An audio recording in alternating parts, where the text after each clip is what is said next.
হরে কৃষ্ণ। শ্রীকৃষ্ণ চৈতন্য প্রভু নিত্যানন্দ, শ্রী অদ্বৈত গদাধর, শ্রী বাসাদি গৌর ভক্তবৃন্দ। হরে কৃষ্ণ কৃষ্ণ কৃষ্ণ হরে হরে, হরে রাম রাম রাম হরে হরে। ওম নমো ভগবতে বাসুদেবায় নমঃ। বহাপিরম নটবর বপু কর্ণয় কর্ণিকারম, বিভ্রদাস কনক কপিসম বৈজিতাঞ্চ মালাম, মানে বৈজন্তী মালা। রন্ধন বেণু অধর সুধয়া, পুরয়ন গোপ বিন্দয়ী বৃন্দারণ্যম সপদ রমণম প্রাবিশদ গীতকীর্তি। বহাপিরম মানে শ্রীকৃষ্ণের মাথায় যে ময়ূরপুচ্ছ তাকে বলা হয় বহাপিরম। বহাপিরম নটবর বপু কর্ণয় কর্ণিকারম, বিভ্রদাস কনক কপিসম বৈজিতাঞ্চ মালাম, বৈজন্তী মালার গলায়। রন্ধন বেণু অধর সুধয়া, সেই বেণুর যে ফুটোগুলো আছে, বেণু অধর সুধয়া, তার অধর দ্বারা পুরয়ন গোপ্য বিন্দই বৃন্দারণ্যম সপদ রমণম প্রাবিশদ গীতকীর্তি। যার মস্তকে অপূর্ব ময়ূরপুচ্ছে চূড়া বিরাজমান, কর্ণয় নটবর বপু, এবং যিনি সাক্ষাৎ নটবর, যার বিগ্রহটি নটবর। কর্ণয় কর্ণিকারম, যার কর্ণে কর্ণিকার কুসুম শোভিত বিভ্রদাস কনক কপিসম, গলিত কাঞ্চনের মতো উজ্জ্বল পীতবসন যার পরিধানে, বৈজিতাঞ্চ মালাম, এবং গলদেশে বৈজন্তী মালা সুশোভিত। রন্ধন বেণু অধর সুধয়া পুরয়ন, তিনি বেণুর রন্ধ্রগুলিকে তার অধর সুধার দ্বারা পূরণ করতে করতে যাচ্ছেন। এবং গোপবিন্দই বৃন্দারণ্যম সপদ রমণম প্রাবিশদ গীতকীর্তি, তার গোপবৃন্দ সখাগণ চারিদিকে ঘিরে তাকে যে বর্ণ বেশ, তার যে মধুময়ী কীর্তি যশ, সেই যশগান করছেন। এইভাবে তিনি সপদ রমণম স্বীয় চরণে অতি আনন্দময় এবং সুখদায়ক শ্রী বৃন্দাবনে প্রবেশ করছেন। তাহলে বহাপিরম নটবর বপু কর্ণয় কর্ণিকারম, বিভ্রদাস কনক কপিসম বৈজিতাঞ্চ মালাম, রন্ধন বেণু অধর সুধয়া, পুরায়ণ গোপ্য বিন্দই বৃন্দারণ্যম সপদ রমণম প্রাবিশদ গীতকীর্তি। হরে কৃষ্ণ। তাহলে আমরা দেখতে পাচ্ছি যে ভগবান শ্রীকৃষ্ণ তিনি সেই, তখন শ্রীকৃষ্ণের বয়স কত, 7-8 বছরের একটা বালক। সে নটবর বপু, তার মা তাকে সাজিয়ে দিয়েছে যেন বিয়ে করতে যাচ্ছে বর, সেরকম নটবর বপু। এবং তার গলায় বৈজন্তী মালা রয়েছে, আর কানে রয়েছে সেই মায়ের পরিয়ে দেওয়া কর্ণকুণ্ডল। আর হচ্ছে তিনি সেই খালি পায়ে সপদ রমণম, খালি পায়ে সেই বৃন্দাবনের সেই গরু বাছুরগুলোকে নিয়ে যাচ্ছেন তিনি বৃন্দাবনের মাঠে চড়াবেন বলে। আর তার সাথে যে সখাগুলো গোপ্যবৃন্দই, তারা ভগবানের গুণলীলা কীর্তন করতে করতে যাচ্ছে।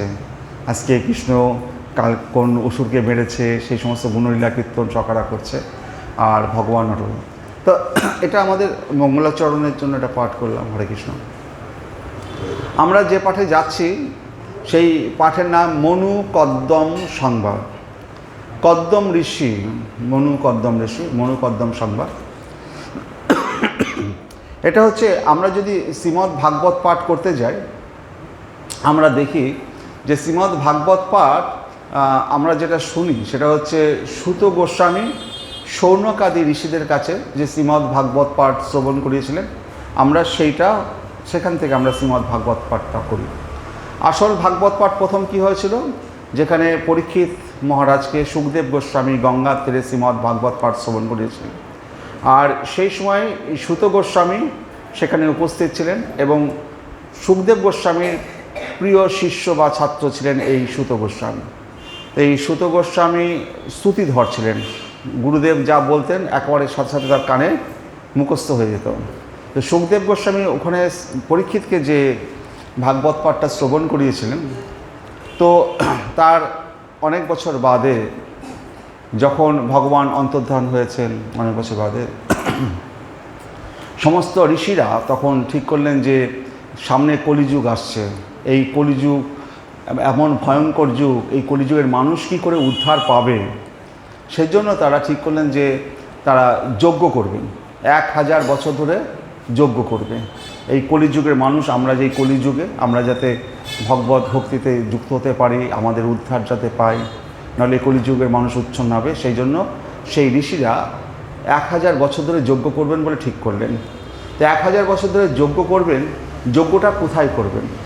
তখন তারা ব্রহ্মার কাছে প্রার্থনা করলেন যে আমরা এই পৃথিবীর মধ্যে কোন জায়গাটায় যজ্ঞ করব। কারণ ক্ষেত্র অনুযায়ী যজ্ঞের ফল উৎপন্ন হয়। যেমন যদি আপনি এখানে হরেকৃষ্ণ নাম করছেন, এটা যদি মায়াপুরে গিয়ে করেন তার শতগুণ ফল পাবেন। এটা যদি বৃন্দাবনে গিয়ে করেন আরও বেশি ফল পাবেন। এটা যদি জগন্নাথ মন্দিরে গিয়ে করেন আরও বেশি। স্থান অনুযায়ী একই নামে তার ফলের প্রাপ্তিটা অনেক বেড়ে যায়। তো তারা এই যজ্ঞটা করবেন, যজ্ঞটা কোথায় করলে ভালো হয় ব্রহ্মার কাছে প্রার্থনা করলেন যে আমরা পৃথিবীতে কোথায় করব। ব্রহ্মা একটা চক্র, হাতে একটা চক্র নিলেন আর শিবজিকে প্রণাম করে সেই চক্রটা তিনি ছেড়ে দিলেন। সেই চক্রটা বললেন এই চক্রটা পৃথিবীতে যেখানে সে গঠিত হবে সেইখানটায় তোমরা যজ্ঞ করবে।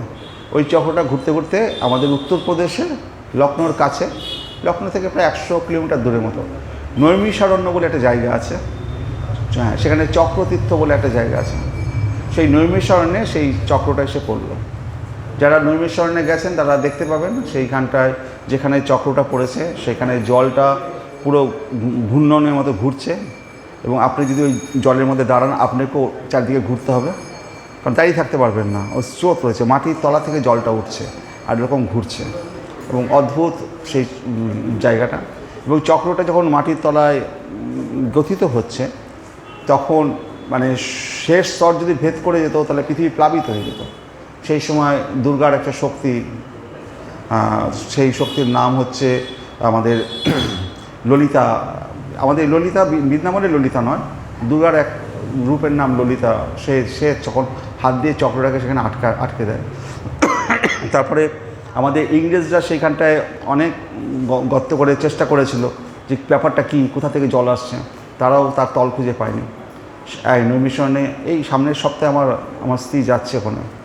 আমি আগে দেখে এসেছি, তো সামনের সপ্তাহে আমার স্ত্রী যাচ্ছে ইস্কনের সাথে নৈমিষারণ্য দর্শন করতে। তো আমার দেখা হয়ে গেছে। তো ওইখানটায় ওই চক্রটা এসে পড়েছিল।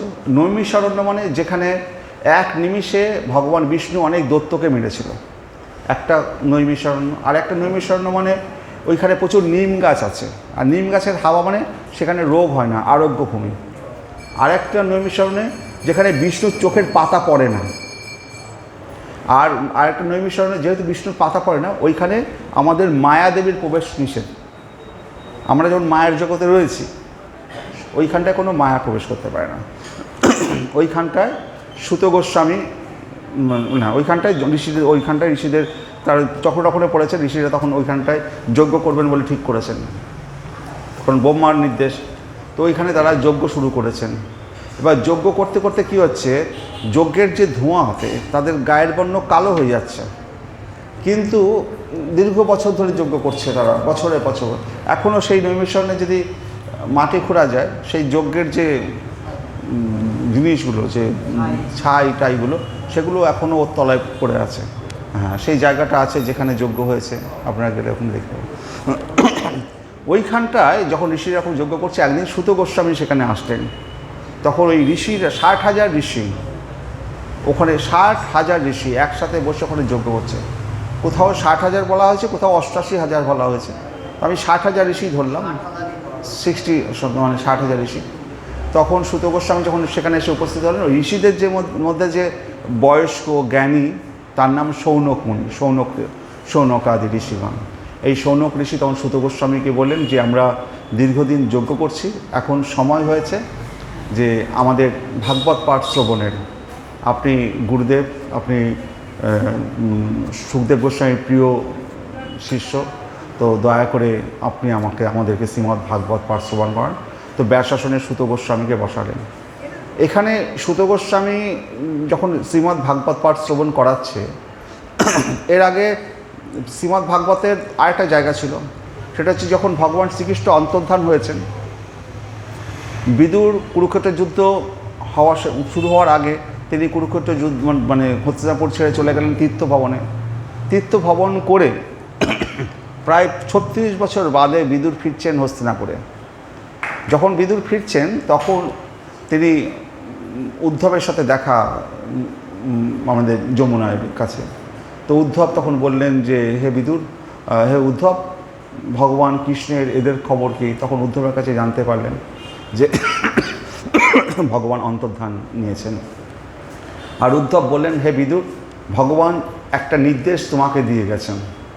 তিনি যাওয়ার আগে বলে গেছেন, বিদুর যখন আসবে, বিদুরকে মৈত্র মুনির কাছে পাঠাবে, তার কাছ থেকে ভাগবত পাঠ শ্রবণ করতে বলবে। তো তখন বিদুর খুব কান্নাকাটি করলেন যে ভগবান শেষ সময় আমার কথা চিন্তা করেছেন। বিদুর তো বিরাট বড় ভক্ত ছিলেন ভগবানের। তো শেষ সময় আমার কথা চিন্তা করেছেন ভগবান, এর থেকে বড় সৌভাগ্য আর কি হতে পারে। উদ্ধবও ভাগবত পাঠ করতে পারতেন, কিন্তু উদ্ধব যেহেতু বিদুরের থেকে ছোট, তো গুরু পরম্পরা অনুযায়ী আর যেহেতু শ্রীকৃষ্ণ আদেশ দিয়ে গেছেন মৈত্র ঋষির কাছ থেকে ভাগবত পাঠ শ্রবণ করার জন্য, বিদুর তারপরে অনেক কান্নাকাটির পর মৈত্র ঋষির কাছে গেলেন, আর মৈত্র ঋষির কাছ থেকে ভাগবত পাঠ শ্রবণ করলেন বিদুর। তো আমরা এই যে মনুকদ্দম সংবাদ যেটা পড়তে যাচ্ছি, এটা মৈত্র ঋষির কাছে বিদুর যে কথাগুলো শুনেছে সেইখানকার ভাগবত পাঠ। তো আমরা যখন সুত গোস্বামীর ভাগবত পাঠ শুনছি, তখন এক পরীক্ষিত মহারাজকে সুখদেব গোস্বামী ভাগবত পাঠ দিচ্ছেন সেই ভাগবত, মৈত্র ঋষি বিদুরকে ভাগবত পাঠ দিচ্ছেন সেই ভাগবত, আর সুত গোস্বামী সৌনকাদি ঋষিকে ভাগবত পাঠ দিচ্ছেন সেই ভাগবত। তো তিনটে ভাগবত আমরা একসাথে শ্রবণ করছি। যেমন হরেকৃষ্ণ নাম চৈতন্য মহাপ্রভু আসার আগেও ছিল, কিন্তু আমরা এখন যখন চৈতন্য হরেকৃষ্ণ নাম করছি, তখন কি আছে, মহাপ্রভুকে জানতে পারছি। তারপরে এরপরে মহাপ্রভুর পরে এখন যে সমস্ত মহাপ্রভুর পরে যে গুরুরা এসছে, রূপ গোস্বামী, সনাতন গোস্বামী, তারপরে ভক্তি বিনোদ ঠাকুর, এরা যে সম্পদগুলো দিয়ে গেছে, এই সম্পদের দ্বারা আরও জিনিসটা সুন্দর হয়ে উঠছে। তো আমরা সেই উপাদেয় জিনিস আমরা পাচ্ছি। যদি আমরা মহাপ্রভুর আগে আসতাম, তাহলে পরে কি হরেকৃষ্ণ আমার এইভাবে পেতাম না। তো সেই কারণে আমরা কিন্তু বিরাট ভাগ্যবান। এই যুগে যেমন আমরা এই যে মাইকের মাধ্যমে অনেক শ্রোতাকে শোনাতে পারছি, এখন বইপত্র সুবিধা সুলভ হয়ে গেছে। আগেকার দিনে সেই শাল পাতায় লিখতে হতো। হরে কৃষ্ণ। আমরা এবার পাঠে আসি। বিদুর মৈত্রের নিকট স্বয়ম্ভ মনুর বংশ কীভাবে প্রজা সৃষ্টি হয়েছে সে সম্বন্ধে জানতে চেয়েছিলেন। তো ভগবান যখন ব্রহ্মাকে আদেশ করেছেন প্রজা সৃষ্টি করার জন্য, তো বিদুর ঋষি মৈত্র মনুর কাছে নিকটে জানতে চাইছেন যে স্বয়ম্ভ মনু, আমাদের যে মনু আছে না, 14 জন মনু আছে।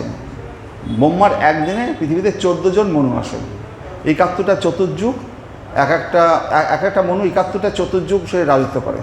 এরকম 1000 চতুর্যুগে 14 জন মনু আসে। যখন স্বয়ম্ভ মনু রাজত্ব করছিল, সেই সময় মৈত্র নিকট স্বয়ম্ভ মনুর বংশে কিভাবে প্রজা সৃষ্টি হয়েছে সে সম্বন্ধে জানতে চেয়েছেন, কারণ এই বংশে বহু ভগবত ভক্ত নৃপতির আবির্ভাব হয়েছে। তো স্বয়ম্ভ মনুর 2 পুত্র ছিল। একটা পুত্র নাম প্রিয়ব্রত, আর এক পুত্রের নাম উত্থানপাদ। তো স্বয়ম্ভ মনুর 2 পুত্র ছিল, একটা হচ্ছে প্রিয়ব্রত আর একটা হচ্ছে উত্থানপাদ। তো এই উত্থানপাদ, উত্থান মানে কি, পা দুটো উপরে, মাথাটা নিচের দিকে। তো আকাশে এই সমস্ত যে গ্রহ নক্ষত্র আছে, যেমন ধ্রুব তারা, অগস্ত্য তারা, ঋষিদের নাম আছে, সেরকম উত্থানপাদের একটা নক্ষত্র আছে। বিজ্ঞানীরা দেখেছে সত্যি করে সেটা ওই পাটা উপর দিকে থাকার মতো করেই আছে। তো সেই যুগের ঋষিরা কী করে এসব জানতো, এই সমস্ত উত্থানপাদ তার নাম হবে, আর উত্থানপাদের মতনই চিহ্ন দেখতে হবে। যেমন আমরা গণেশের পুজো করি, আমরা লক্ষ্মী দেবীর পুজো করি, সাবিত্রী বলে একটা তারা আছে, সেটা হচ্ছে লক্ষ্মী দেবী। তো এই সমস্ত আকাশে অনেক তারামণ্ডল রয়েছে। এই তারামণ্ডলের মধ্যে কিছু শুভ তারা রয়েছে, লক্ষ্মী, গণেশ, দুর্গা, কার্তিক, শিব, এই সমস্ত শুভ তারাগুলো রয়েছে। যেগুলো তারা, শুধু তারাকে তো আমরা দেখে পুজো করতে পারবো না, তারার একটা রূপ আছে। আমাদের মুনি ঋষিরা সেই রূপটাকে আমাদের কাছে দিয়ে গেছে, যে ওই রূপটা পুজো করলে সাবিত্রী তারা, লক্ষ্মী দেবীর পুজো হবে। ওই রূপটাকে পুজো করলে আমরা শিব, ওই মহেশ্বরকে পুজো করতে পারবো। তো আকাশে এরকম শুভ তারাগুলো আছে, দেবদেবী। ঠিক সেরকম রাবণ আছে, অসুরেরা রয়েছে, হ্যাঁ, তারকা তারকাসুর, হ্যাঁ, এই সমস্ত অসুররা রয়েছে। এবং রাবণ বলে যে তারা আছে, তার কোমরে 3টে অসুর রয়েছে, বিদ্যুৎমালী, মহিষাসুর আর তারকাসুর, 3টে তারা আছে, যাকে শিব তার ত্রিশূল দ্বারা একটা তীরে বিদ্ধ করেছিল, এক ত্রিশূলের দ্বারা। হরে কৃষ্ণ। তো এই সমস্ত ঘটনাগুলো আস্তে আস্তে আমরা পরে জানতে পারি, এগুলো পুরাণে সব আছে। হরে কৃষ্ণ। তো সেই স্বয়ম্ভূমনুর 2 পুত্র ছিল, একটা প্রিয়ব্রত, একটা উত্থানপাদ। এই পৃথিবী সপ্ত দ্বীপ সমন্বিত, 7টা দ্বীপ সমন্বিত। এই দ্বীপে এই পৃথিবীকে শাসন করেছিল এই প্রিয়ব্রত আর উত্থানপাদ। বর্তমান যুগটি বৈবস্বত মনুর যুগ। এই যে প্রথমে যে স্বয়ম্ভব মনু ছিল, তারপরে পরপর মনে, এটা সপ্তম মনু, বৈবস্বত মনুর যুগে আমরা এখন রয়েছি, সপ্তমে। তাহলে আমাদের পরেও আরও 7 জন মনু আসবেন। আমরা এখন বৈবস্বত মনুর যুগে রয়েছি। বর্তমান যুগটা হচ্ছে বৈবস্বত মনুর যুগ। ব্রহ্মার একদিনে 14 মনুর আবির্ভাব হয়। স্বয়ম্ভব মনুর যুগটি যখন ভগবান শ্রী বরাহ রূপে আবির্ভূত হয়েছিলেন, তখন থেকে শুরু হয়। বরাহ রূপ আবির্ভূত হয়েছিল কখন? যখন গর্ভোদকশায়ী বিষ্ণুর নাভি পদ্ম থেকে ব্রহ্মার সৃষ্টি হলো। তো ব্রহ্মার সৃষ্টি হওয়ার পরে ভগবান আদেশ করলেন, তুমি জীব সৃষ্টি করো। ব্রহ্মা বললেন, কোথায় জীব সৃষ্টি করবো? পৃথিবী কোথায়? আমি তো কোথাও পৃথিবীই দেখতে পাচ্ছি না, জীবটা সৃষ্টি করবো। তখন ভগবান বললেন যে দাঁড়াও, দেখছেন যে পৃথিবীটা ওই হিরণ্যাক্ষ আর হিরণ্যকশিপু, হিরণ্যাক্ষ যে সে পৃথিবীটাকে নিয়ে মানে পাতাল লোকে জল কাদার মধ্যে গন্ধা জায়গায় রেখে দিয়েছে পৃথিবীটাকে। তখন যদি গন্ধা জায়গায়, মানে নোংরা জায়গায়, পাতালে জল কাদার মধ্যে কোনো কিছু বসতে থাকে, তো জল কাদার মধ্যে সবচেয়ে বেশি কে শক্তিশালী? বরাহ। ভগবান তখন বরাহ রূপ নিয়ে তিনি আবির্ভূত হয়ে সেই পৃথিবীকে তার নাকের উপর রেখে আমাদের এই পৃথিবীকে স্থাপন করেছেন, যে পৃথিবী এখন আমরা বাস করছি। তো এই পৃথিবী সেই বরাহর পথে, সেই বরাহ রূপে আবির্ভূত হয়েছে, তখন থেকে শুরু হয়েছে এই বড় আপনার পৃথিবীর পুরে জন্ম ব্রহ্মার সৃষ্টি। এখানে বিদুর মৈত্রীমুনির নিকট সেই মহাযোগী কপিল মুনি অষ্টসিদ্ধির সমন্বিতা রাজকন্যার মাধ্যমে দেবহূতি এবং তার সন্তানদের সম্বন্ধে প্রশ্ন করছেন। তো এবার বিদুর বলছেন যে আপনি ওই কপিল মুনির কথা, কদ্ম মুনির কথা এবং দেবহূতির কথা, এগুলো আমরা জানতে চাইছি। স্বয়ম্ভূ মনুর 3 কন্যা ছিল, একটা হচ্ছে আকুতি, প্রসূতি আর দেবহূতি। এই স্বয়ম্ভূ মনুর 3টে কন্যা, আকুতি, প্রসূতি আর দেবহূতি। প্রজাপতি রুচি আকুতিকে বিবাহ করলো, আর দক্ষ প্রসূতিকে বিবাহ করলো। প্রসূতিকে দক্ষ রাজা, মানে উমার যে বাবা, শিবের পত্নী উমা, নাম শুনেছেন তো উমার? হ্যাঁ, যে দক্ষ যজ্ঞ হয়েছিল, সেই দক্ষের পত্নীর নাম ছিল প্রসূতি। প্রসূতিকে বিয়ে করলো দক্ষ, আর প্রজাপতি রুচিকে বিয়ে করলো আকুতি। আর একটা কন্যা রয়ে গেল দেবাহুতি। এই দেবাহুতিকে কে বিয়ে করবে, সেটাই আমাদের আজকের ঘটনা। আর দেখুন, আপনারা যে দক্ষের পত্নী যে প্রসূতি, আপনাদের দেখবেন যদি মেয়েদের নার্সিংহোমে যেখানে বাচ্চার জন্ম হয়, সেখানে লেখা থাকে প্রসূতি বিভাগ, থাকে তো? হ্যাঁ, এই দক্ষ সন্তান জন্ম দেওয়ার ক্ষেত্রে তিনি দক্ষ ছিলেন, কর্ম করতেও দক্ষ এবং সন্তান জন্ম দিতেও দক্ষ। এই জন্য প্রসূতি এবং দক্ষ প্রচুর সন্তানের জন্ম দিয়েছিলেন। আর যত সন্তান জন্ম দিতেন, আর নারদ কী করতে, তাদেরকে ঋষি বানিয়ে দিত। সেই জন্য দক্ষ নারদকে অভিশাপ দিয়েছিলেন যে তুমি কোথাও আমার সব সন্তানগুলোকে ব্রাহ্মণ ঋষি বানিয়ে দিচ্ছ, তারা কেউ আর বিয়ে থা করবে না, সব ব্রহ্মচর্য পালন করছে, তোমাকে অভিশাপ দিচ্ছি, তুমি এক জায়গায় কোথাও স্থির থাকতে পারো। সেই জন্য নারদ সারা ভূমণ্ডল ঘুরে বেড়ায়।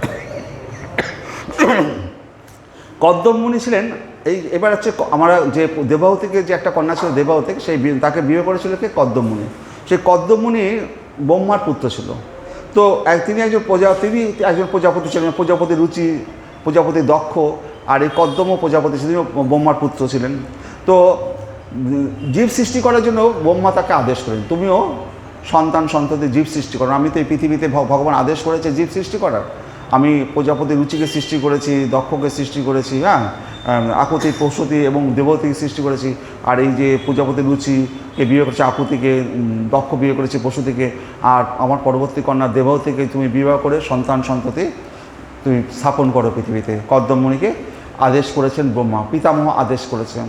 তো ব্রহ্মা কদ্দম মুনিকে বিবাহ করে প্রজা সৃষ্টি করার জন্য অনুরোধ করেছেন। কদ্দম মুনি বিবাহের পূর্বে 10,000 বছর ধরে যোগ অনুশীলন করলেন। যখন পিতা আদেশ করেছেন যে তাকে পুত্র সন্তান করতে হবে, তখন কদ্দম মুনি কী করলেন? তিনি তপস্যায় বসলেন। আর সেই যুগে মানুষের আয়ু ছিল 1 লক্ষ বছর। তো 10,000 বছর ধরে কদ্মমণি তপস্যা করছেন। আমাদের এখানে ছেলেপেলেরা বিয়ে করে, কোনো দিন হরে কৃষ্ণ নাম করেনি, তারা বিয়ে করতে যাচ্ছে, তাদের কোনো যোগ্যতা অর্জনই করেনি। হ্যাঁ, ভগবানের কাছ থেকে তো যোগ্যতা অর্জন করতে হয়, একটা যোগ্যতা জায়গাতে যেতে হয়। তো সেই যুগে তারা বিবাহ করার আগে কদ্মমণি তপস্যা করছেন কত বছর, 10,000 বছর। যেহেতু ব্রহ্মা পিতা আদেশ করেছে সন্তান সন্ততি, কিন্তু আমি যে বিবাহ করতে যাব তার আমার যোগ্যতার কী আছে? আপনি ভালো পড়াশোনা করলে পরে একটা ভালো কন্যা পাবেন, তো আপনি যদি রিক্সা চালান তো ভালো কন্যা কোথায় পাবেন? তো সেজন্য ভালো কন্যা পেতে গেলে সেরকম যোগ্যতা অর্জন করতে হবে। তো তখনকার দিনের যোগ্যতাই ছিল সাধনা। আবার যখন দাপরে কি আসলো, যুদ্ধক্ষেত্রে যে পারদর্শী, অর্জুনের মতো যে তীর চালাতে পারে। হ্যাঁ, এক এক যুগে এক একটা। এখন যেমন যে কম্পিউটার লাইনে পড়াশোনা করবে সে হচ্ছে সবচেয়ে বড় ইয়ে। এক এক যুগের এক এক রকম ধর্ম রয়েছে।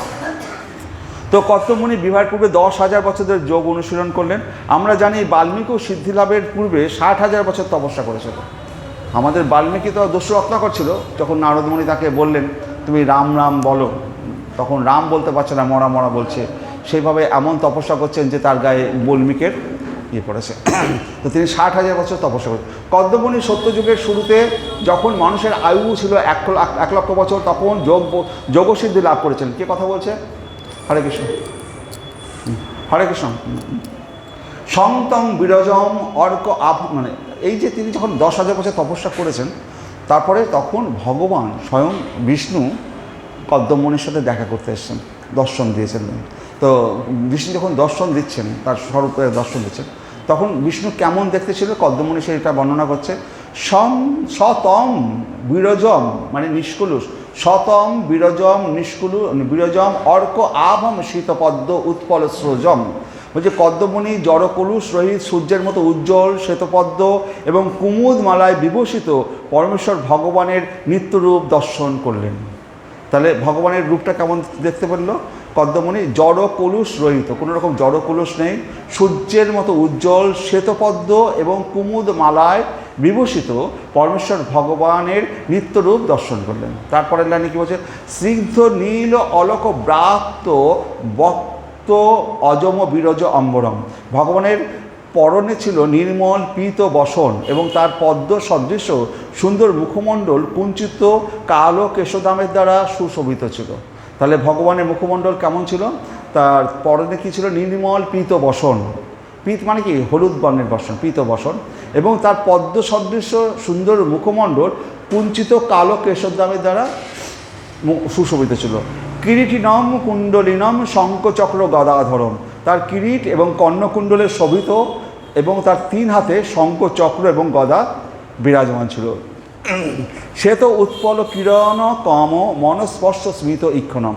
চতুর্থ হস্তে সে তো উৎপল রূপ কিরণক শোভামান, তার হাস্যোজ্জ্বল দৃষ্টি সমস্ত ভক্তের হৃদয় হরণ করবে। তার চতুর্থ হস্তে তার পদ্ম ছিল। তো এই রূপে ভগবান বিষ্ণু কদ্মমণিকে দর্শন করলেন। তার দিন কখন? যখন তার 10,000 বছর তপস্যা হয়েছে। বিনস্ত চরণ অম্বজম অংশ দেশে গরুত মতো দৃষ্টা খেয়ে অবহি অবস্থিতম বক্ষ শ্রীয় কৌস্তব কন্ধরম। তার বক্ষে শ্রীবৎস চিহ্ন, গলদেশে কৌস্তবমণি এবং তিনি গরুরের স্কন্ধে তার চরণদ্বয় স্থাপন করে আমার সামনে আকাশে দণ্ডায়মান হয়ে দাঁড়িয়েছিলেন। সত্যগুণে অবস্থিত না হওয়া পর্যন্ত প্রকৃত আনন্দ লাভ করা যায় না। কদ্মমণি পরমেশ্বর ভগবানকে তার নিত্য স্বরূপে দর্শন করেছিলেন। কদ্মমণি বলছেন যে হে প্রভু, আপনি যে সব কিছুর উৎস, তার সত্যগুণের প্রভাবে হৃদয়ঙ্গম করা যায় এবং আপনাকে সাক্ষাৎ দর্শন করার ফলে আমার দৃষ্টি আজ সার্থক হয়েছে। সমস্ত ইন্দ্রিয়গুলি যখন পরমেশ্বর ভগবানের সম্পর্কে যুক্ত হয় তখন তার সেই পূর্ণতাকে ভক্তিযোগ বলে। সত্যগুণে অধিষ্ঠিত না হওয়া পর্যন্ত ভগবানকে দর্শন করা যায় না। এবং ইন্দ্রিয়গুলি যখন পরমেশ্বর ভগবানের সম্পর্কে যুক্ত হয় তখন তার সেই পূর্ণতাকে বলে ভক্তিযোগ। আমি সবসময় যদি ভগবানের কথা চিন্তা করি তাহলে পরে সেটা হচ্ছে ভক্তিযোগ। ভক্তিযোগের সাক্ষাৎ ভগবানকে দর্শন করা হচ্ছে দৃষ্টির সার্থকতা। যদি আমি ভক্তিযোগের মাধ্যমে অবলম্বন করি, কোনো না কোনো সময় ভগবানকে আমরা দর্শন করতে পারব। হরে কৃষ্ণ। কদ্মমণিকে পিতা ব্রহ্মা বিবাহ করার আদেশ দিয়েছিলেন প্রজা সৃষ্টি করার জন্য। সেই কারণে কদ্মমণি ভগবানের নিকট আশীর্বাদ চাইলেন। তিনি বললেন আমি আমার মতো স্বভাব বিশিষ্টা কন্যাকে বিবাহ করতে চাই, কারণ কদ্মমণি সমস্বভাব বিশিষ্টা পত্নী আকাঙ্ক্ষা করেছিলেন, কেননা পারমার্থিক এবং জাগতিক উন্নতি সাধনের জন্য পত্নীর সহযোগিতা প্রয়োজন। যদি পারমার্থিক এবং জাগতিক উন্নতি সাধন করতে হয় তাহলে পত্নীর সার্থকতা মানে সাহায্যটা দরকার। আমরা কি হয়, যতই আমরা ধর্ম করি না কেন মাঝে মাঝে একটু খাপছাড়া করে দিই। আর ঘরের বউরা কী হয় না, ওরা খুব যদি কম বুদ্ধিমানও হয় ওরা একেবারে 100% ওরা নিয়ম মেনে চলে। হ্যাঁ, সকালে উঠতে দেরি করলো, তোমার জব হলো না, হ্যাঁ তোমার জব হলো না, সবসময় ওরা বকতে থাকবে, বুঝলেন, আপনাকে সবসময় গাইড করতে থাকবে, হ্যাঁ, যে তুমি হাত পা না দিয়ে খেতে বসে গেছো, আগে ভগবানকে ভোগ হবে তারপর তুমি খাবে। এইভাবে আপনাকে সবসময় কিন্তু ওরা ওরা ওরা হয়তো আপনার তথ্যে বেশি জানেন, কিন্তু আপনাকে সবসময় কিন্তু ওরা গাইড দেবে। আপনি একটু ভুল করলেই ওরা চেপে ধরবে, হ্যাঁ, কিন্তু ওরা কিন্তু কম জানে। কিন্তু এটা কিন্তু ওদের একটা বিরাট বড় প্লাস পয়েন্ট। হ্যাঁ, ওরা যখন ভক্তি করে একেবারে 100% মেয়েরা মানে মেনে করে, এবং স্বামী যদি ত্রুটি বিচ্যুতি হয় সাথে সাথে চেপে ধরবে। হ্যাঁ, এটা কিন্তু এই ভক্তিযোগে, সেই জন্য যদি স্বভাব বিশিষ্টা পত্নী হয় তাহলে পরে দুজনের ও ত্রুটি ভুল দিচ্ছে, ও ভুল দিচ্ছে, এই মাধ্যমে তারা ভগবত ভক্তিতে উন্নতি করতে সুবিধা হয়। এখন তার অর্থ এই নয় যে সবার ঘরেই দুজনেই ভক্তিযুক্ত হবে, এটা সবার ঘরে হয় না। তো সেজন্য আমাদের সাধনার দরকার আছে। বহু জন্মের ফলে পরে সেরকম উপযুক্ত পত্নী জন্মে, আবার বহু জন্মের পুণ্যের ফলে উপযুক্ত স্বামী জন্মে। তো সেইগুলো ভগবানের সব লীলা, কার সাথে কার বাধা আছে সেইভাবে হবে। তো কদ্মমণি বলছেন যে আমাকে তো বিয়ে করতে হবে, আমাকে আমার স্বভাব বিশিষ্ট কোনো কন্যার সাথে যেন আমার বিবাহ হয়, হে ভগবান আপনি সেই আশীর্বাদ করুন। কদ্মমণি দুর্গা দেবীর নিকট কিন্তু বিবাহযোগ্য কন্যার খোঁজ করেননি। যেখানে কৃষ্ণকে পাওয়ার জন্য আমাদের বৃন্দাবনের গোপীরা কাত্যায়নী দেবীর পুজো করেছিল, কিন্তু কাত্যায়নী দেবীর পুজো করলেও যেদিনকে তার বসন হরণ হলো সেই সময় ভগবান স্বয়ং শ্রীকৃষ্ণ সেখানে আসলেন, কাত্যায়নী দেবী কিন্তু আসলেন না। কাত্যায়নী দেবী আসলেন না, ভগবান এসে গোপীদের বসন চুরি করেছিলেন, বসনগুলো আবার ফিরিয়ে দিলেন, ফিরিয়ে দিয়ে বললেন যে তোমরা যে আকাঙ্ক্ষা করেছো নন্দসূত্রকে পতি হিসাবে পাওয়ার জন্য, আগামী শরৎ পূর্ণিমার রাতে আমি তোমাদের মনোবাঞ্ছা পূরণ করব। তাহলে ভগবানই কাত্যায়নী দেবীর জায়গায় ভগবানই আশীর্বাদটা করেছে। কিন্তু জড়জগতে আমরা যে দুর্গাপুজো করি, অনেক ছেলেরাও উপোস করে, নবরাত্রি করে, মেয়েরাও করে, সেখানে কি হচ্ছে, মেয়েরা শিবের মতো বর চান, অন্তত গাঁজা অন্তত খেতে হবে, গাঁজা মাতার না হলে বর ভালো হবে না। তো এই যে কলিযুগ না, এই যুগে এই অবস্থাটা হচ্ছে। এই মায়ার জগতে যখন আমি দেবদেবীর কাছে এই সমস্ত চাইবো, তো এই সমস্তই পাবো না। আমরা যদি কৃষ্ণের কাছে বর চাই তাহলে উপযুক্ত ভক্ত বর পাবো। আমাদের চাওয়া উচিত কৃষ্ণের কাছে, সে না চেয়ে আমরা শিবের কাছে চাইছি, মা দুর্গার কাছে যে শিবের মতো বর হয়, যে তো ভাং টাং খায়। তো এই অবস্থা হয়ে গেছে আমাদের। মায়া দেবীর কাছ থেকে যদি আমরা কিছু চাই সেটা কখনোই ভালো হয় না। আমরা যদি মন্দিরে যাই, আপনি কৃষ্ণের কাছে চান, যা খুশি চান, অসুবিধা নেই। কৃষ্ণ কখনও যদি আপনি বলেন যে আমি শুধু আমার কোনো বাচ্চা দিয়ে বলে আমি শুধু চকলেট খাবো, তো মা তো ভগবান তো তার সন্তান, সে তাকে চকলেট দেবেই না, বলে তোর চকলেট খেলে অসুখ করবে, আপনার চাইলেও দেবে না। কৃষ্ণ কাছে যদি চান না, কৃষ্ণ যেটা ভালো মনে করবে সেটাই দেবে, যাতে আপনার ভক্তি বৃদ্ধি হয় সেটাই দেবে। কিন্তু দেবদেবীর কাছে চান, ও সাথে সাথে দিয়ে দেবে, সাথে সাথে দিয়ে, যা চুরি করতে চাইছিস, ডাকাতি করতে চাইছিস, যা আমার নাম করে আয়গা, তারপরে জেলে যাবি কি কোথায় যাবি সে তোর তার ফল তুই ভোগ করবি। তো আমাদের কাছে কৃষ্ণের কাছে চাওয়া উচিত। আর কৃষ্ণের কাছে চাইতে গেলে আমাদের কৃষ্ণের কাছে ভক্তি চেতে হবে, ভক্ত সঙ্গ চেতে হবে। এই ধন দৌলত ঐশ্বর্য যদি চাইও কী হবে, মৃত্যু সংসপ্ত ফিরে চলে যেতে হবে। মৃত্যুর পরের জগৎটা নিয়ে ভাবতে হবে। এই জগৎটা তো গেলই, বয়সটা তো হয়েই গেছে, এরপরে আর নতুন করে কিছু হবে না। বয়স আর কমে আবার বালক হতে পারবো না। তো বয়স যখন চলে গেছে ওটা চলেই গেছে, এবার যেটুকু আসছে সামনে, যেন পরের জন্মে আমি সেই ভগবত ভক্তির জগতে আমি জন্মগ্রহণ করতে পারি, আমি ভগবানকে পেতে পারি, সেটা হচ্ছে মূল কথা। তো কদ্মমণি দুর্গা দেবীর নিকট কিন্তু বিবাহযোগ্য কন্যার খোঁজ করেননি, কারণ বদ্ধজীবীরা জড়া প্রকৃতি এবং অতীত, বর্তমান এবং ভবিষ্যৎ সমন্বিত নিত্য কালের বন্ধনে আবদ্ধ। কিন্তু কেউ যখন কৃষ্ণ ভক্তিতে যুক্ত হন, তৎক্ষণাৎ তিনি কালের প্রভাব থেকে মুক্ত হয়ে আত্মার শাশ্বত বৃত্তিতে অবস্থিত হন। জড়জগতে দুঃখ ভোগ করার আরেকটি কারণ হচ্ছে নিরন্তর এক দেহ থেকে আর এক দেহে আত্মার দেহান্তর। জন্মমৃত্যু চক্রকে তিনি দাবানলের সহিত তুলনা করেছেন। বনে যখন দাবানল লাগে তখন কারো প্রচেষ্টা ব্যতীতই হয়, মানে বনে যখন আগুন লাগে তখন কাউকে আগুন ধরাতে হয় না, কাঠে কাঠে ঘর্ষণে আগুন লাগে। এই সংসার জীবনে আমাদের কারোর অশান্তি করতে হয় না, হ্যাঁ, রাত দিন এমনি ঘরে এমনি অশান্তি লেগে থাকে, কাঠে কাঠে আগুন লেগে সবসময় ঝগড়াঝাটি লেগেই থাকবে। তো এটা হচ্ছে এই দাবানলের মতো। তো আপনি অন্যায় না করলেও দোষী হতে পারবেন। আবার এই কলিযুগে কি হচ্ছে, মানে সব রকম ঘটনা ঘটতে পারে, কেউ জানে না কী করতে। একমাত্র যদি এই দাবানলকে যদি নিভাতে হয়, বনে যখন দাবানল লাগে তখন কি দমকল গিয়ে জল দিয়ে নিভাতে পারবে না, হেলিকপ্টার করে জল দিয়েও নিভাতে পারবে না। একমাত্র নিভাতে পারে কে? যদি ভগবান বৃষ্টি দেয়। বনের দাবানল একমাত্র বৃষ্টিতেই, একমাত্র ভগবানের করুণা ধারা যদি যতক্ষণ না আসবে ততক্ষণ বনের দাবানল কেউ নিভাতে পারবে না। তাই সে কারণে আমাদের ভগবানেরই শরণাগত হওয়া দরকার। আমরা যদি সকাল বিকাল হরে কৃষ্ণ নাম জাপ করি, তাহলে বাড়িতে যে অশান্তি, বাড়ির বাইরে যে অশান্তি, সমস্ত এই মায়ের জগৎ থেকে আমরা নিজেদেরকে রক্ষা করতে পারবো। নাহলে তিতাব জ্বালায় প্রতি মুহূর্তে আমাদেরকে জ্বলে পুড়ে মরতে হবে এই দাবানলে। গুরুদেবের কৃপার ফলে এই পরমেশ্বর ভগবানের কৃপাবাড়ি বর্ষিত হয়ে থাকে। এই কেবলমাত্র কৃষ্ণভক্তির রূপবাড়ি বর্ষণের ফলে একমাত্র সংসার রূপী দাবানল নির্বাপিত হয়। জড়জাগতিক জীবনের মানে বাধা ধরা অস্তিত্বের বন্ধন থেকে মুক্ত হতে হলে পরমেশ্বর ভগবানের শ্রী পাদপদ্রের আশ্রয় গ্রহণ করতে হবে। ভগবানের মহিমা শ্রবণ এবং কীর্তনকে এখানে তদ্গুণ ও বাদশিদু বলে বর্ণনা করা হয়েছে। ভগবানের লীলা শ্রবণ এবং কীর্তনরূপ অমৃত পান করার ফলে কেবল মানুষ এই সংসারের মাদকতা বলতে পারে। এই ভগবানের কথা যে শ্রবণ করছি, এটা হচ্ছে শ্রবণ। শ্রবণ কে করেছিল? পরীক্ষিত মহারাজ। কীর্তন কে করেছিল? সুখদেব গোস্বামী। শ্রবণম কীর্তনম শরণম, হ্যাঁ, তারপরে হচ্ছে পাদশ্রবণম। পাদশ্রবণ কে করেছিল? লক্ষ্মী দেবী। আত্মনিবেদন কে করেছিল? বলি মহারাজ, মাথাটা পর্যন্ত দিয়ে দিয়েছিল। তারপরে হচ্ছে দাস্যভাবে কে পুজো করেছিল? হনুমান। এই যে নবদা ভক্তি আছে, যেটা আমরা বলি নবদ্বীপে যে 9টা দ্বীপ নবদা ভক্তির, এই আমরা যে শ্রবণ এবং কীর্তনটা যদি শুধু করি, যদি আমরা শ্রবণ করছি আর বাড়ি গিয়ে যদি হরে কৃষ্ণ মানে কীর্তনটা করি, তাহলে এই দুটো কাজ একসাথে হয়ে যাবে।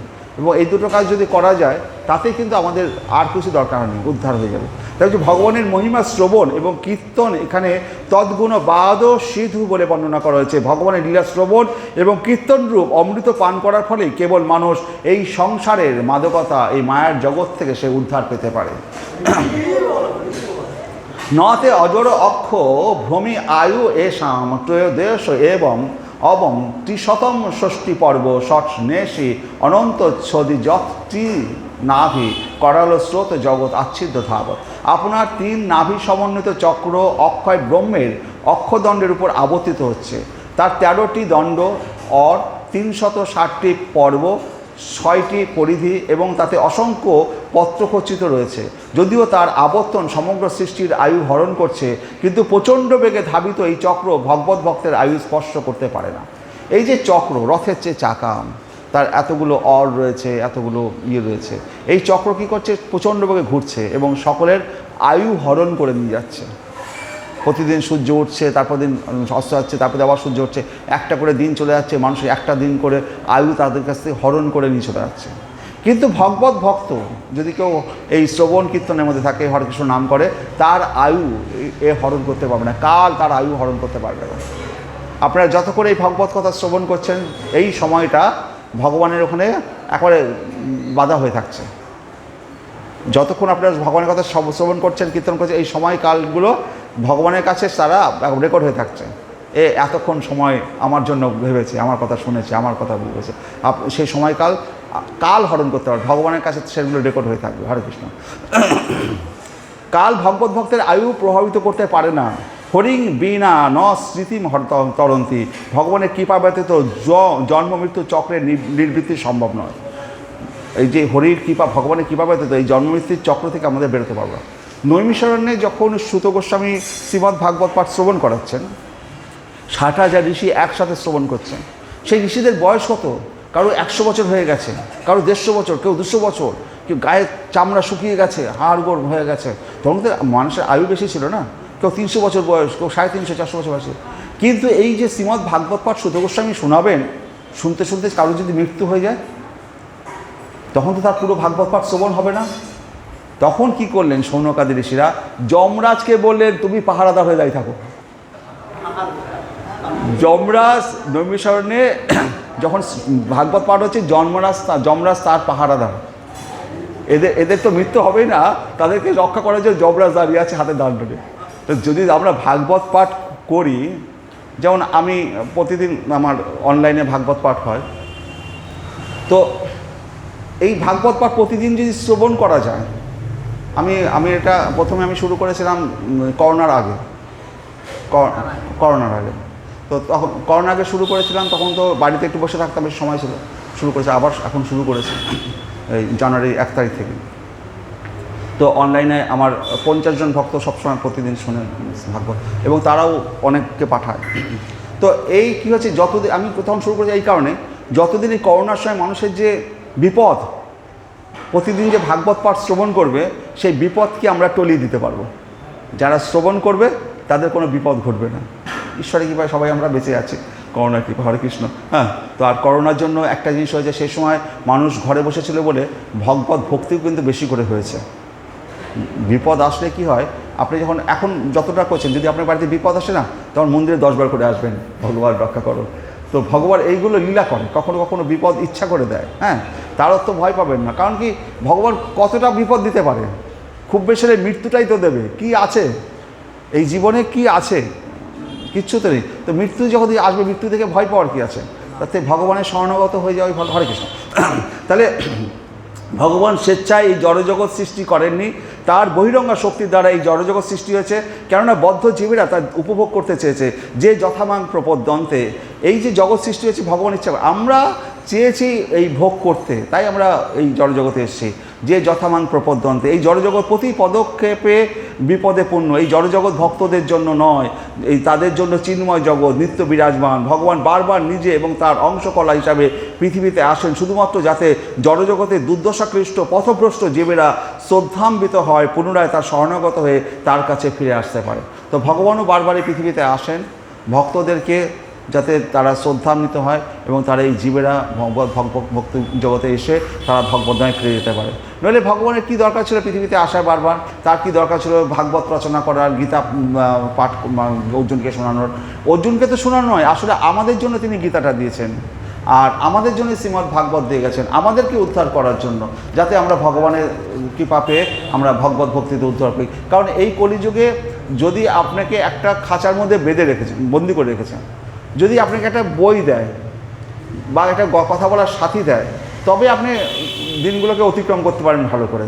যদি আপনি খাঁচার মধ্যে বন্দি রেখেছে, দরজা জানলা বন্ধ, সূর্যে আলো ঢুকছে না, তখন জীবনটা খুব কষ্টকর।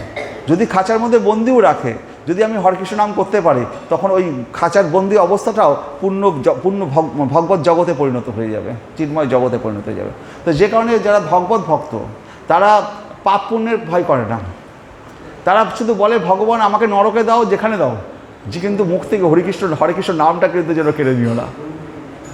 আমার জন্মমৃত্যুর চক্রে আমাকে যেখানে দাও, আমাকে কীট হিসাবে জন্ম দাও, পাখি হিসাবে পশু হিসাবে জন্ম দাও, কিন্তু আমি যেন হরেকৃষ্ণ নাম করতে পারি, আমি ভগবত ভক্তি করতে পারি, ভগবানের নাম করতে পারি, সেইটা যদি থাকে, তাহলে পরে নরক কেন, যমরাজই বলবে তোর থেকে দূরে থাকবো ভাই, তুই আমার যদি ঘরে আমার জেলখানায় যদি আসে, আর কটা যারা কয় দিয়েছে তাদেরকেও তো উদ্ধার করে ছেড়ে দিবি, তোর দোষে তারাও সব উদ্ধার হয়ে যাবে। তো সুতরাং তুই না আসাই ভালো। তো যমরাজও ভয় পাবে যারা ভগবত ভক্ত, হরে কৃষ্ণ। তো তাদের জন্য মানে কোনো ভয়ের কোনো কারণ নেই। তো ভগবান বলছে, হে কদম, তোমার ইয়ারপর ভগবান গরুরের স্কন্ধে অত্যন্ত সুন্দরভাবে যারা জগতে সুখী হওয়ার চেষ্টা করছে, তারা একমাত্র তারাই পরম তত্ত্ব সম্বন্ধে প্রশ্ন করতে পারেন। তারপরে ইহার পর সেই ভগবান গরুরের স্কন্ধে অত্যন্ত সুন্দরভাবে বিরাজমান শ্রী বিষ্ণু অমৃত মধুর বাক্যে স্তমার ভাসে বচসা মৃতেন উত্তর দিয়েছিলেন। স্নেহপূর্ণ ঈষৎ হাস্য সহকারে ঋষির প্রতি দৃষ্টিপাত করার সময় গভীর স্নেহে তার ভ্রুযুগল সঞ্চালিত হয়েছিল। আর সকাম ভক্তদের 4টি ভাগে ভাগ করা যায়, একটা আর্ত অর্থার্থী, জিজ্ঞাসু আর জ্ঞানী। আমরা যে যারা ভক্তি করি, একটা হচ্ছে অর্থার্থী, আর একটা জিজ্ঞাসু আর একটা জ্ঞানী। হ্যাঁ, তো এই 4 রকম ভক্ত রয়েছে। তো সবচেয়ে হচ্ছে জিজ্ঞাসু। আমরা যখন মনের মধ্যে জিজ্ঞাসা আসবে, আমি কোথায় ছিলাম, কেন জন্মগ্রহণ করেছি, আমার কি কর্তব্য, এই প্রশ্ন যেটা যদি আসে সেটাই হচ্ছে ভগবত ভক্তের সবচেয়ে বড় জায়গা। আমার মনে যে প্রশ্নই না আসে আমি কেন এসেছি, আমি 2 দিন বাদে সবাই তো মরছে, আমিও তো মরে যাব, আমি কে, কোথা থেকে এসেছি, আমার কি কর্তব্য, এই জিজ্ঞাসাটা দরকার। আপনি ট্রেনে উঠেছেন, যদি আপনাকে জিজ্ঞাসা করে কোথায় যাবেন, আপনাকে তো বলতে হবে যে আমি অমুক জায়গায় নামবো।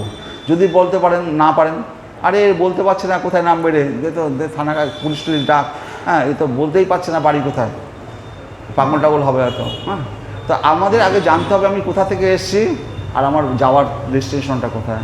তো সেই জন্য আমরা এসেছি ভগবানের কাছ থেকে, যাবো ভগবানের কাছে। এসছি, আমাদের বাড়িও ভগবানের কাছে ছিল, আমরা ওখান থেকে এসেছি। আর আমাদের চৈতন্যকণা ভগবান থেকে এসছে, আর আমার বাবা হচ্ছে ওই শ্রীকৃষ্ণ পরম পিতা, তো আমি তার কাছেই যাব। এইটাই হচ্ছে আমার আশা এবং যাওয়ার মূল লক্ষ্য। এবং সেটা কিভাবে যাব, কোন গাড়িতে চড়ে যাব, হরে কৃষ্ণ নাম গাড়িতে চলে যাব, হরে কৃষ্ণের নাম বলবো, আর সেই গাড়িতে চড়ে আমরা আবার পিতার কাছে ফিরে যাব। তাই বলছি যে ভগবান বলে, হে কদ্দম, তোমার মানে বিবাহ হবে, বলছে তুমি যে আকাঙ্ক্ষা করেছো তোমার কার সাথে বিবাহ হবে, যে স্বয়ম্ভ মনুর কন্যা দেবাবতীর সাথে তোমার বিবাহ হবে। আজ থেকে 3 দিন বাদে স্বয়ম্ভ মনু তার কন্যা নিয়ে তোমার কাছে বিয়ের প্রস্তাব নিয়ে আসবেন। তোমার 9টি কন্যা সন্তান উৎপন্ন হবে, এবং আমি স্বয়ং পুত্র হিসাবে তোমার সন্তান হয়ে আসবো। ভগবান বলছেন যে তোমার 9টা কন্যা সন্তান হবে, আর আজ থেকে 3 দিন বাদে স্বয়ম্ভ মনু স্বয়ং তার কন্যাকে নিয়ে তোমার কাছে আসবে, তার কন্যাকে তোমাকে দান করার জন্য, এবং তুমি তাকে বিবাহ করবে, আর তোমার 9টা কন্যা সন্তান হবে, আর আমি স্বয়ং বিষ্ণু, আমি তোমার পুত্র সন্তান হয়ে আসবো। কে পুত্র? সেই কপিলমণি, স্বয়ং ভগবান এই কদ্দমণি করছে, আমি তোমার পুত্র। তুমি এখন অবতার, তুমি এখন তোমার, এগুলো সপ্তাবেশ অবতার বলা হয়, তুমি এখন তোমার সমস্ত কর্মের ফল আমাকেই অর্পণ করো। তো তুমি এই জগতে প্রতিটি বস্তুকে আমার থেকে অভিন্ন দেখবে। অব্যক্ত রূপে আমি আমার সমস্ত জগতে ব্যাপ্ত আছি, সমস্ত জীব আমাতেই অবস্থিত, কিন্তু আমি তাদের মধ্যে অবস্থিত নই। তুমি এই জগতে প্রতিটি বস্তুকে আমার থেকে অভিন্ন দেখবে। তার অর্থ হচ্ছে সব কিছুই ভগবানের শক্তির প্রকাশ বলে বুঝতে হবে, এবং তাই সব কিছুই ভগবানের সেবায় নিযুক্ত করতে হবে। শক্তিকে শক্তিমানের সেবায় নিযুক্ত করাই কর্তব্য, সেটাই হচ্ছে সার্থকতা। তো শক্তিকে শক্তিমানের সেবায় নিযুক্ত করাই হচ্ছে সবচেয়ে বড় কাজ, শক্তিকে শক্তিমানের সেবায়। জল যদি জলে ঢালা যায়, তবেই তো জলের সাথে জলের মিল ঘটবে। সর্ষের তেল যদি জলে ঢালা যায় তো ভেসেও থাকবে, জলের সাথে মিল ঘটবে। তো শক্তিকে শক্তিমানে, আমাদের যে 5টা ইন্দ্রিয় আছে, এই ইন্দ্রিয় যদি ভগবানের সেবায় নিয়োজিত হয়, তাহলে পরেই আমরা ভগবানকে পেতে পারি। ইন্দ্রিয়গুলি, চোখ দিয়ে ভগবানকে দর্শন করব, মুখ দিয়ে ভগবানের প্রসাদ সেবন করব, কান দিয়ে ভগবানের কথা শ্রবণ করব, তাহলে আমরা যে পঞ্চ ইন্দ্রিয়কে ভগবানের সেবায় নিয়োজিত করব। ঠিক সেরকম প্রকৃতিতে যত ফল মূল যা কিছু আছে, সব কিছু আমরা যে ভোগ করছি, অ্যাকচুয়ালি আমরা তো ভোক্তা কেউ নই, ভগবানই ভোক্তা। তো ভগবানকে নিবেদন করে সেই প্রসাদটা আমরা পেতে পারি। যদি আমরা সেটা না করি, সেটা হচ্ছে চুরি, অন্যায় বা চোর, আমরা চোর হয়ে যাব। হরে কৃষ্ণ। তো সেই জন্য শক্তিকে শক্তির সাথে মিলিয়ে দিতে হবে, সেটাই হচ্ছে পরম কথা। আমরা যখন ভগবানের কাছ থেকে এসেছি, আবার ভগবানের সাথে যখন মিলিত হব, তখনই আমার সার্থকতা হবে। আমার আত্মাটা যদি আবার ভগবানের সাথে না মিলিত হয়, জলের সাথে জল যদি না মিলিত হয়, তাহলে পরে সে আত্মার সার্থকতা। জলের সাথে তেলের মিল ঘটবে না, জলের সাথে জলেরই মিল ঘটবে। তো ভগবান দেবাবতী এবং কদ্দমণির পুত্র কপিল হিসাবে জন্মগ্রহণ করবেন বলে তিনি প্রতিশ্রুতি দিলেন, এবং সাংখ্য দর্শন বা তত্ত্ব সংহিতা প্রচার করবেন এই কপিলমণি, এই ভগবান কপিলমণি হয়েছে। 2 রকমের সাংখ্য দর্শন, আমাদের 2টো কপিলমণি আছেন। আমরা যেমন ইয়েতে যাই না, গঙ্গাসাগরে যে কপিলমণি আছে, আর একটা কপিল আছে। তো সেই বলা হচ্ছে সেখানে এটা জেনে রাখা দরকার, কারণ কখনো আর একটা কপিলের সন্ধান পান, কী বাবার এখানে একরকম কপিল দেখলাম, ওখানে একরকম কপিল। হ্যাঁ, তো কী আছে, এইটি হচ্ছে একটা হচ্ছে নিরীশ্বর কপিল, যিনি সাংখ্য দর্শন, এবং অন্যটি হচ্ছে শেশ্বর সাংখ্য দর্শন। দেবহতী পুত্র কপিল দেব শেশ্বর ও সাংখ্য দর্শন প্রচার করেছেন। আর একটা হচ্ছে নিরীশ্বর কপিল আছে। আর শৈশবের যে সাংখ্য দর্শন যে দেবহূতি পুত্র, সেই হচ্ছে আমাদের সাগর রাজা 60,000 পুত্র, 60,000 পুত্রকে যিনি ভস্ম করে দিয়েছিলেন আমাদের এই গঙ্গাসাগরের কপিলদেব, এ হচ্ছে দেবহূতি পুত্র কপিলদেব। হ্যাঁ, তো সেটাই। তো ভগবানের বিভিন্ন প্রকার অবতার রয়েছে, তিনি নিজেকে দুই ভাগে বিভক্ত করেছেন, বিস্তার করেছেন। একটা হচ্ছে কলা, অপরটি হচ্ছে বলা হয় বিভিন্নাংশ। কলা আর একটা বিভিন্ন, যেমন সাধারণ জীবেরা তার বিভিন্নাংশ, আমরা যে জীব আমরা হচ্ছে ভগবানের বিভিন্নাংশ। আর বামন অবতার, তারপরে নারায়ণ অবতার, পদুম্ন, বাসুদেব, অনন্ত আদি যার অসংখ্য যে অবতারগুলো আছে, এগুলো বিষ্ণু তত্ত্বের প্রকাশ, এদের বলা হয় সাংস বা কলা। হ্যাঁ, অবতার 3 রকম বলা হয়, একটা পুরুষ অবতার আছে, গুণ অসংখ্য অসংখ্য অবতার হতে পারে। ওটা তো 21টা অবতার বলা হয়েছে, 21 জন প্রধান, আপনিও তো অবতার, আমরা ক্ষুদ্র ক্ষুদ্র অবতার, বুঝতে পারছেন? অসংখ্য, ভগবানের অসংখ্য অবতার আছে। ভাগবতে 24 জনের নাম করা আছে, 24 জনের নাম করা হয়েছে, কিন্তু তারা তো শুধু 24 জনের নয়, অসংখ্য অবতার ভগবানের আসছে যাচ্ছে, অসংখ্য অবতার। তার মধ্যে যারা শ্রেষ্ঠ যাদের রাখা হয়েছে তাদেরকে বলা হয়েছে, কিন্তু অবতার অসংখ্য। আবার আপনি এক জায়গায় আছে 10টা অবতার, যেমন মৎস্য অবতার, কুর্ম অবতার, সেখানে 10টা অবতার। ভাগবতে আছে 24 অবতার, কল্কি অবতার নিয়ে 24 অবতার আছে। তো তার এই শুধু এই রকম না, অসংখ্য অবতার। আবার অবতারের গুণ বলে 3টা অবতার আছে, পুরুষ অবতার, পুরুষ অবতার 3 রকম, গুণ অবতার হচ্ছে গুণ অবতার 3টে, ব্রহ্মা বিষ্ণু মহেশ্বর। একটা রজগুণের, একটা তমগুণের, আর একটা হচ্ছে সত্যগুণের, 3 রকম। ব্রহ্মা, এটা হচ্ছে পুরুষ অবতার, 3টে পুরুষ অবতার আছে, ব্রহ্মা বিষ্ণু মহেশ্বর, এরকম অসংখ্য অবতার আছে। তো ব্রহ্মা বিষ্ণু মহেশ্বর তো আমাদের ঢোকানো হয়নি, এরা হচ্ছে পুরুষ অবতার। তো অসংখ্য অবতার আছে, আমরাও অবতার, কিন্তু আমাদের কি আছে, আমরা এত ক্ষুদ্র অবতার, আমাদের ধরা যাবে না। কিন্তু যেমন যারা মহাপুরুষরা এসছেন তাদেরকে অবতার ধরা হয়। হ্যাঁ, সেরকম শক্তি নিয়ে এসছেন, এই জন্য সপ্তাবেশ অবতার বলা হয় তাদেরকে, সপ্তাবেশ অবতার। ভগবানের শক্তি তাদের মধ্যে বেশি আছে। যেমন রামানুজের গল্প শুনেছেন দক্ষিণ ভারতে? হ্যাঁ, একদিন বলবো রামানুজের কথা। তো রামানুজ এমন হয়েছে যে রামানুজ যে গুরুদেবের কাছে যাচ্ছেন, তিনি গুরুদেবের কাছে, তো গুরুদেবের কাছে গেছেন, সেই সময় গুরুদেব ডেকে পাঠিয়েছে, রামানুজে আসতে একটু দেরি হয়ে গেছে, হয়তো আধ ঘন্টা দেরি হয়ে গেছে। অনেক সেই সময় তো আর গাড়ি ছিল না, হেঁটে হেঁটে আসতে হতো রামানুজে যাচ্ছে। তো গুরুদেবের কাছে যখন এসছেন, তখন গুরুদেব দেহ রেখে দিয়েছে।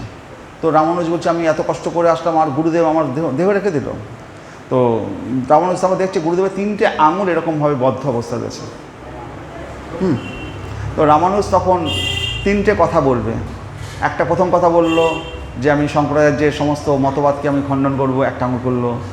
আমি এই দর্শন প্রচার করবো, আরেকটা আঙুল, 3টে করলো, 3টে আঙুল খুলে গেল। তখন গুরুদেব এই করলো। তখন সবাই মিলে ভাবলো যে এ কত বড় ভক্ত, যে এর জন্য গুরুদেব তার 3টে বাঞ্ছা ছিল, সেই 3টে বাঞ্ছা যে মুঠি করে রেখে দিয়েছে, মরে গেল রামানুজ বলবে তবে তার আঙুলগুলো খুলবে। আর রামানুজের তো আর 2-3 জন গুরু ছিল, আরেকজন যমুনাচার্য বলে একজন গুরু ছিল, সে আবার ভূত পেত ছাড়াতে পারত। তো সেই যমুনাচার্য একজন ভূতকে ছাড়াতে গেছে, এক বাড়িতে ভূত ধরেছে, ভূত এসছে, ভূত ছাড়াতে গেছে। তো তখন সে ভূত বলছে যে তোর দ্বারা হবে না। রামানুজের যে গুরুদেব তাকে বলছে যে তোর দ্বারা হবে না, হ্যাঁ, তুই আমাকে তাড়াতে পারবি না। তোর শিষ্য যে আছে রামানুজ, তাকে ডেকে নিয়ে আয়, ও আসলে আমি একমাত্র যাব। সবাই অবাক, গুরুদেব পারছে না বলে ওর শিষ্য রামানুজকে ডেকে, রামানুজ নিয়ে এসছেন। আর বলছি যে আমি একমাত্র যাব, রামানুজ যদি আমার মাথায় পা রাখে, তো একটা নারীর মধ্যে ভর করে রয়েছে ভূতটা, বলছে ওই রামানুজ যদি আমার মাথায় পা রাখে, তাহলে পরে আমি অনেক উদ্ধার পাবো এবং আমি তাহলে চলে যাবো। বলে তুমি কী করে যাবে আমি বুঝবো? বলে ওই বড় গাছের ডালটা ভেঙে দিয়ে চলে যাবো। তো রামানুজ মাথায় পা রাখলো, সাথে সাথে ভূত ছেড়ে বট গাছে। তো রামানুজাচার্য এরকম জন্ম থেকে সে শক্তির অবতার, শক্তি তার মধ্যে ছিল। এবং রামের অনুজ মানে লক্ষণ। হ্যাঁ, তো ভগবান বিষ্ণুর 12টা যে শক্তি ছিল, চক্র, পদ্ম, এরকম 12 জন মহা বৈষ্ণব সেই সময় দক্ষিণ ভারতে জন্মগ্রহণ করেছিল, তার মধ্যে রামানুজ একজন। হরে কৃষ্ণ। তা আমি যখন রামানুজের ওই ইয়েতে যাই, দক্ষিণ ভারতে দর্শন করতে, মন্দিরটার নাম হচ্ছে তো রামানুজের বিশাল মূর্তি রয়েছে। তো আমি ফুলের মালাটা নিয়ে গেছি, নিয়ে গিয়ে তো আমি তো জানিও না ওটা রামানুজের মূর্তি, বিশাল মূর্তি এটা মন্দিরের মধ্যে রয়েছে। তো আমি গিয়ে মূর্তির সামনে ফুলমালা দিচ্ছি, আমার ওয়াইফ তো বকাবকি করছে, তুমি কোথায় বিষ্ণুকে দেবে, ভগবান ভিতরে রয়েছে, সেখানে দেবে, তাকে না দিয়ে তুমি গুরুদেব একে দিচ্ছ, আর সে যে রামানুজ তাও জানি না। তো আমি দিয়ে দিলাম, আমার ওয়াইফ তো বকাবকি করলো, ঠিক আছে ভুল হয়ে গেছে, দিয়ে ফেলেছি আর কিছু করার নেই, রামানুচার্যকে দিয়ে ফেলেছি। প্রণাম করে গেলাম, কিন্তু বিষ্ণুকে দেওয়া হলো না, আমার ওয়াইফ বকাবকি। তারপরের দিন আমার ওয়াইফ আবার ফুল দর্শন করতে গেছি, ফুলমালা টালা নিয়ে ওয়াইফ নিয়ে গেছে। এবার ওয়াইফ বিষ্ণুর কাছে গেছে, বলে বিষ্ণুর ওখানে ফুলমালা দেওয়া যাবে না, ওই ফুলমালা ওই রামানুজকে দিতে হবে। তো আবার সেই ওয়াইফ এসে বিষ্ণুর কাছে ওই রামানুজের কাছে ফুলমালা দিল, আর আমাকে বললো, দেখো তুমি না জেনে সঠিক কাজটা করেছো। আমি জানতাম না, আমি ঢুকেছি, এত সুন্দর রামানুজের মূর্তি মনে হচ্ছে এখানে দিয়ে দিয়েছি। আর আমার ওয়াইফ খুব বকাবকি করছে, তুমি বিষ্ণুর মূর্তি থাকতে বিষ্ণুকে না দিয়ে তুমি। তারপর যখন নিয়ে গেছে আমার ওয়াইফ, ওখান থেকে পাঠিয়ে দিয়েছে, তুমি ওই রামানুজের যাচ্ছে ওকে দাও, হরে কৃষ্ণ। তো এইরকম রামানুজের ঈশ্বরে আমার ছোটোবেলা থেকে একটাই ঘটনা আমার বারবার আমি দেখেছি, যে আমি তো প্রথমে জানতাম না আধ্যাত্মিক জগতের অনেক লাইন, আমার দিগদর্শন পরে পেয়েছি, কিন্তু ভগবান আমাকে সঠিক পথে নিয়ে গেছে, এইটা কিন্তু সবাইকে নিয়ে যায় না। সবাই তো সবসময় সব কিছু জানে না। আমি যখন 2000 সালে ভগবত ভক্তিতে আমি আসি, আধ্যাত্মিক জগতে আমি যখন পড়াশোনা করি, তখন তো আমার গুরু টুরু কিছু ছিল না। তখন আমি খালি বই পড়ে যাচ্ছি, গ্রন্থ লিখছি, বই পড়ছি, জানছি, কিন্তু আমার কোনো গাইডলাইন ছিল না যে কেউ এইভাবে পড়ো, এই লাইনে যাও, এইটা করো, কোনো গাইডলাইন ছিল না। কিন্তু পরবর্তীতে দেখলাম যে ঠিক ভগবান আমাকে ঠিক পথে নিয়ে গেছে। এটা হচ্ছে ঈশ্বরের কৃপা, ঈশ্বরের কৃপা ছাড়া এটা সম্ভব না। হরে কৃষ্ণ। তারপরে আমি আসল গুরুর মার্কগুলো পেয়েছি, কিন্তু প্রথম দিকে যখন শুরু করেছিলাম তখন আমার কোনো মার্ক ছিল না, আমি নিজে চেষ্টায় শুরু করেছিলাম। হরে কৃষ্ণ। তাহলে হরে কৃষ্ণ, তাহলে এই যে আমরা হচ্ছে বিভিন্নাংশ, যে বামন অবতার, পদুম্ন, বাসুদেব, অনন্ত আদি, এই সমস্ত যেগুলো রয়েছে, এগুলো হচ্ছে সাংস কলা বলা হয়। সাংস শব্দটির অর্থ হচ্ছে সরাসরিভাবে ভগবানের প্রকাশ, আর কলা মানে হচ্ছে ভগবানের অংশের অংশ।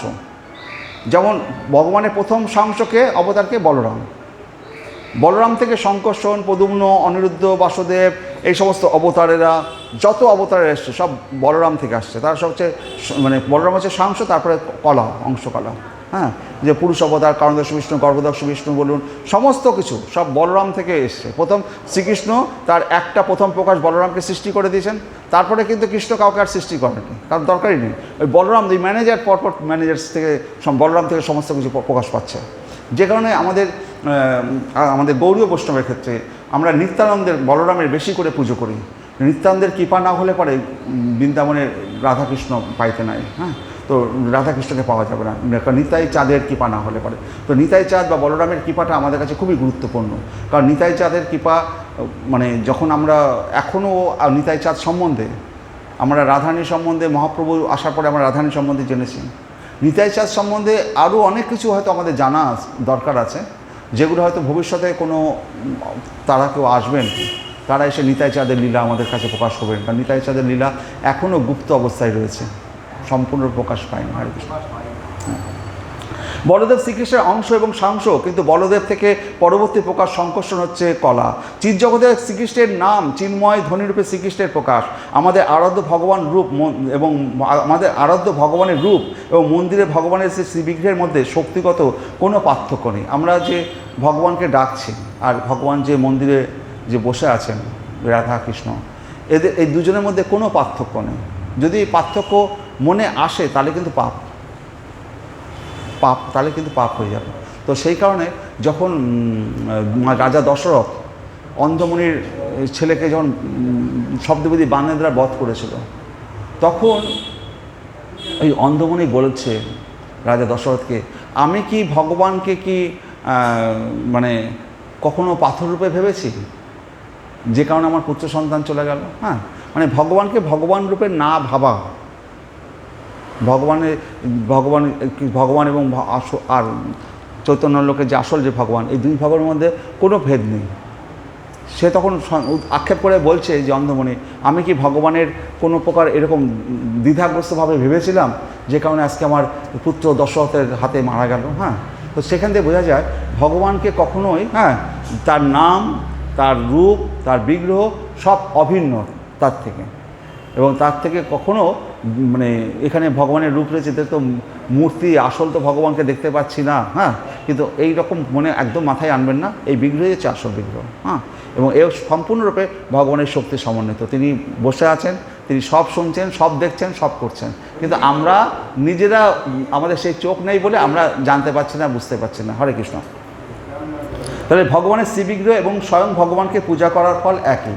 যদি ভগবান আপনার সামনে এসে দাঁড়িয়েও থাকে আর ওখানে বিগ্রহ থাকে, তো আপনি কাকে পুজো করবেন? আমি তো বলবো যে যদি দাঁড়িয়েও থাকে সেই ভগবানের থেকে বিগ্রহ পুজো করা বেশি দরকার। কেন বলুন তো? তার কারণ হচ্ছে বলে, আজকে বিগ্রহ আজকে আপনি দর্শন দিয়েছে, কালকে দর্শন নাও দিতে পারে, কিন্তু ভগবান বিগ্রহ রূপে ও কিন্তু রোজ দর্শন দেবে। ভগবান বৃন্দাবনে একটা বালকের সাথে খেলা করতেন, মাঠে রোজ খেলা করতেন, তার সাথে গল্প করতেন, খেলা করতেন। ভগবান স্বয়ং গোবিন্দ শ্রীকৃষ্ণ তো খেলা করতেন, বালকের সাথে খেলা করতেন, খুব বন্ধুত্ব হয়ে গেছে। আর বালকটা যখন বিকাল হয়ে গেছে, সন্ধ্যা সময় হয়েছে, সন্ধ্যা আরতি করতে হবে, বালকটা ছুটে এবার মন্দিরে যাচ্ছে যে সন্ধ্যাতে। তো ভগবান বলছে, তুই যাচ্ছিস কেন? আমি তো ওই মন্দিরের ভগবানই, আমি তোর সাথে খেলা করছি, তুই আমাকে ছেড়ে মন্দিরে যাচ্ছিস কেন? আমি মাঠে তোর সাথে খেলা করছি, তুই তো আমার সাথেই রয়েছিস, তুই মন্দিরে গিয়ে তোকে সন্ধ্যা আরতি করার কী দরকার? তখন ওই বালকটা বলছে যে, দেখো, তুমি আজকে আমার সাথে খেলা করছো, দর্শন দিচ্ছ, কালকে তুমি আমার সাথে নাও আসতে পারো, কিন্তু প্রতিদিন সন্ধ্যার সময় যে সন্ধ্যা আরতি হয় সেই সময় বিগ্রহ কিন্তু প্রতিদিন আমার জন্য বসে থাকবে। তো আমার তোমার থেকে ওটা বেশি গুরুত্বপূর্ণ। হ্যাঁ, তো ভগবান সামনে দর্শন দেওয়াও ভালো, কিন্তু তার অর্থ এই নয় যে আমি আবার যদি আমি ইয়েতে যাই,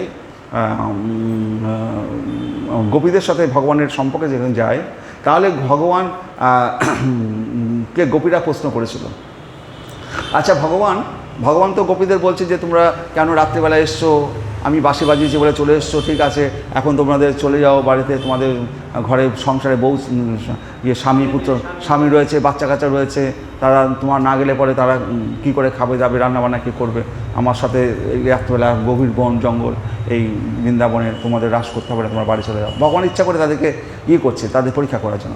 তখন গোপীরা তো কিছুতেই যাবে না, তারা চোখের জলে ভেসে যাচ্ছে, আর ভগবান এইভাবে তাদেরকে ডেকে নিয়ে এসে অপমান করছে। আর ওই রকম সুন্দরী সুন্দরী গোপী, যাদের বিশ্ব ভূমণ্ডলে এরকম সুন্দরী গোপী নেই, তাদেরকে ভগবান রাত্রিবেলায় মাঝরাতে তাদেরকে বলছে, তুমি তোমার ঘরে ফিরে যাও, তোমাদের ঘরে স্বামী পুত্ররা রয়েছে।